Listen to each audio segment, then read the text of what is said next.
Em nome do Pai, do Filho e do Espírito Santo. Amém. Proclamação do Evangelho de Jesus Cristo segundo Marcos. Naquele tempo, um leproso chegou perto de Jesus e de joelhos pediu: Se queres, tens o poder de curar-me.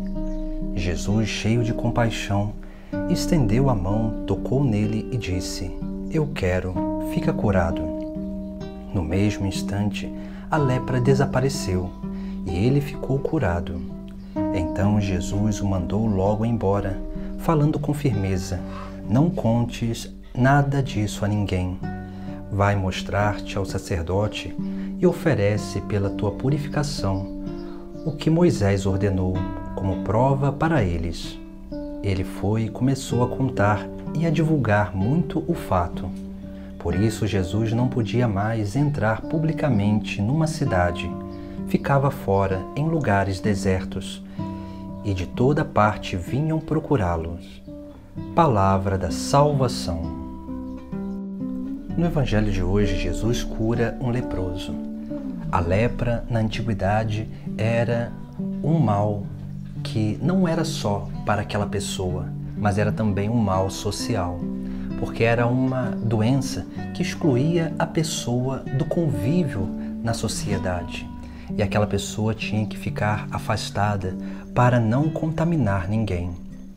Por isso que a lepra ela tem essa ligação com o pecado, porque os mesmos efeitos que a lepra causa no leproso é aquilo que o pecado causa no pecador. E aí nós precisamos ter essa docilidade para acolher o chamado de Cristo, para adentrar no seu caminho, para permitir com que Ele nos cure desse grande mal que é a doença espiritual, a lepra espiritual. Por isso que diante desse mal, dessa doença que está vinculado ao pecado, nós temos 4 efeitos que a lepra causa no ser humano. Primeiro efeito, a lepra torna o ser humano um morto-vivo, porque ele vai apodrecendo vagarosamente. Assim o pecado vai fazendo com a nossa vida. O pecado vai nos conduzindo a uma vida de morte, vai nos conduzindo a esse apodrecimento da nossa própria vida. E com isso, nós vamos perdendo a nossa dignidade, a dignidade de filhos de Deus, porque nós vamos desfigurando aquilo que o próprio Deus criou e nós vamos perdendo a capacidade de elevar a plenitude à criação do próprio Deus. O segundo efeito é a exclusão social. O leproso era aquele que precisava ser afastado da sociedade, pois a sua doença poderia contaminar a outras pessoas e tornar outras pessoas impuras.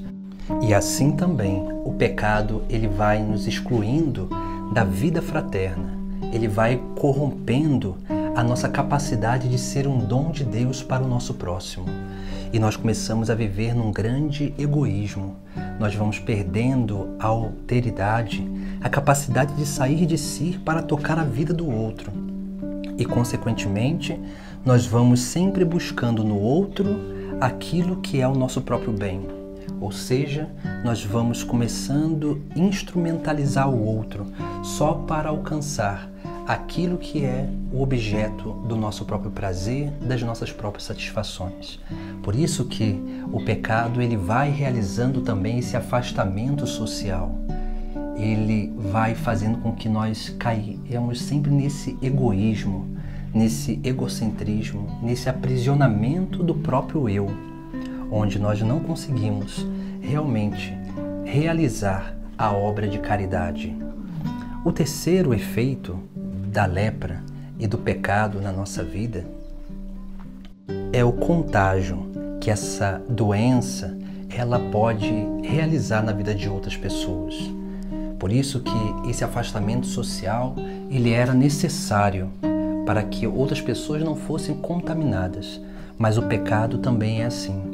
Quando nós não cuidamos do nosso pecado, dos nossos vícios, nós começamos a contaminar todas as coisas. e todas as pessoas, porque nós vamos vagarosamente corrompendo também a outros. Por isso que nós precisamos ter esse cuidado com a nossa vida interior, para não permitir com que a nossa vida seja esse ponto de contágio para aqueles que se aproximam de nós. E o quarto efeito que a lepra realizava na vida daquelas pessoas era que a lepra, ela ia deixando rastros. Por isso que a lepra, esse apodrecer do próprio corpo, ia gerando um mau cheiro.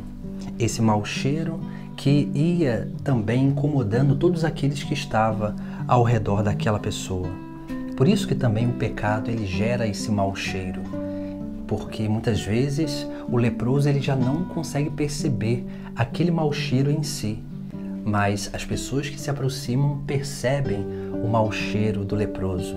Assim também, o pecador, muitas vezes, quando ele está afundado no seu pecado, ele já não consegue mais perceber o mau cheiro do seu pecado. Ele não consegue perceber que o seu pecado, ele exala o mau cheiro que corrompe aquilo que também é a relação com o próximo. Porque o pecado, ele sempre deixa rastros. Por isso que nós precisamos ter esse cuidado na nossa vida. Nós não conseguimos esconder o nosso pecado, porque ele sempre vai exalar o seu mau cheiro.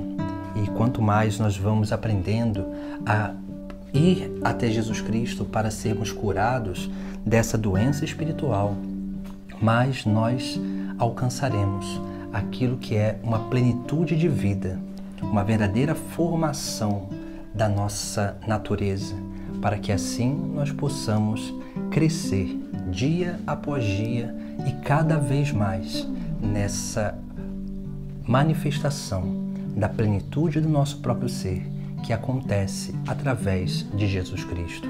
Por isso que esse leproso, quando ele é curado, ele vai oferecer aquilo que era o sacrifício de Moisés, mas ele também vai anunciar aquilo que Jesus Cristo fez nele, a cura que Jesus Cristo realizou.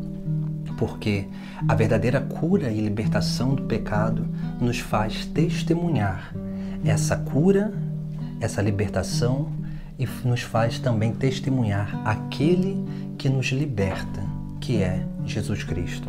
Por isso que precisamos permanecer fiéis, firmes sempre nos nossos bons propósitos e sempre ir ao encontro de Cristo, para ter as palavras desse leproso: se queres, tens o poder de curar-me. Jesus tem o poder de nos curar, mas nós precisamos ir ao encontro dele, porque ele está sempre disposto a realizar essa obra de cura e libertação em nós. Mas ele quer uma correspondência da nossa liberdade, que nós saiamos do nosso lugar para ir ao encontro dele, porque somente através da nossa liberdade é que a graça age na nossa vida. Em nome do Pai, do Filho e do Espírito Santo. Amém.